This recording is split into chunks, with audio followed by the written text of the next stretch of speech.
Bristol Motor Speedway used to be untouchable. 160,000 fans, packed grandstands, pure chaos. This weekend, it looked empty. And now there's a question NASCAR doesn't want to answer. Is one of its most iconic tracks starting to lose its grip? Let's get straight to it. Bristol Motor Speedway hosted a major Cup weekend, but the stands were nowhere near full. At the same time, smaller racing events across the country were completely sold out.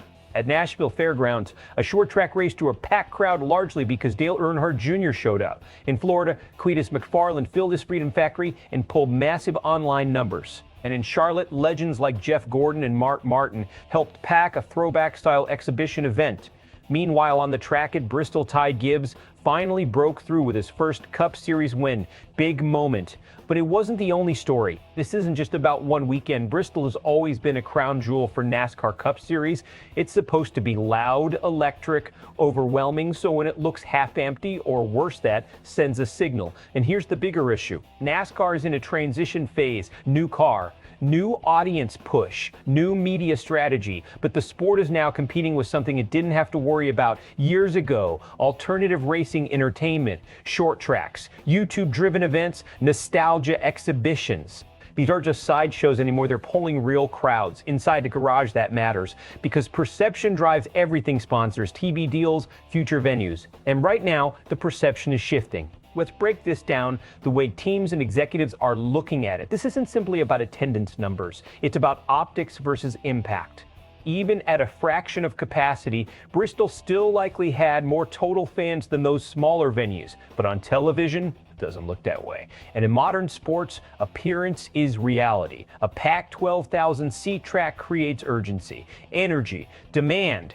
A half-filled 100,000-seat stadium, it raises questions. That's the dilemma NASCAR is facing. Do you prioritize scale or atmosphere? Now add another layer: cost. Sponsorship at a major track like Bristol comes at a premium. Smaller events, far cheaper, more intimate, and often more engaging for fans. So brands are starting to evaluate something new. Where do we get the best return, not just in numbers, but in buzz?